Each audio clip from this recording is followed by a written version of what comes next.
हथ जे हुनर सां तयार थियल लुंगियूं, खेस, गरम लोयूं ऐं शालियूं सिंध जे ज़िले खरपरबीर स्टेताल के सोमदेरो जे नंढड़े शहर अंब शरीफ़ में तयार कयूं वेंदियूं आहिनि।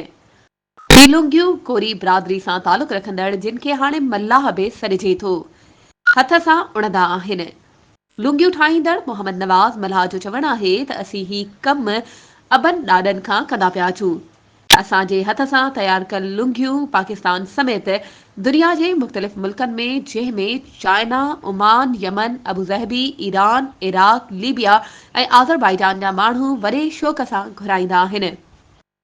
जॾहिं त माण्हू लुंगी, खेस ऐं लोयूं हिक ॿिए खे ख़ासि तोहफ़े तौरु ॾींदा आहिनि।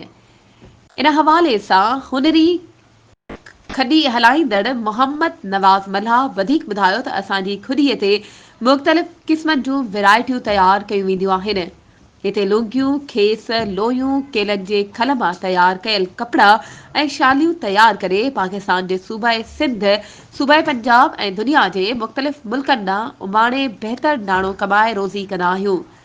हथ सां तयारु कयल लुंगियूं तक जा MNA, MPA ऐं सेनेटर सैयद काज़िम अली शाह लकियारी जन वॾी तइदाद में घुराईंदा आहिनि।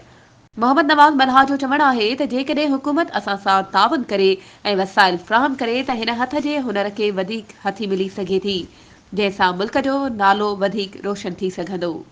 वधीक ख़बरुनि ऐं अपडेट्स जे लाइ असांजे चैनल खे सब्सक्राइब कयो ऐं हा, बेल आइकन खे प्रेस करणु न विसारिजो त जीअं असांजी हर नई अचण वारी वीडियो तव्हां ताईं पहुचे।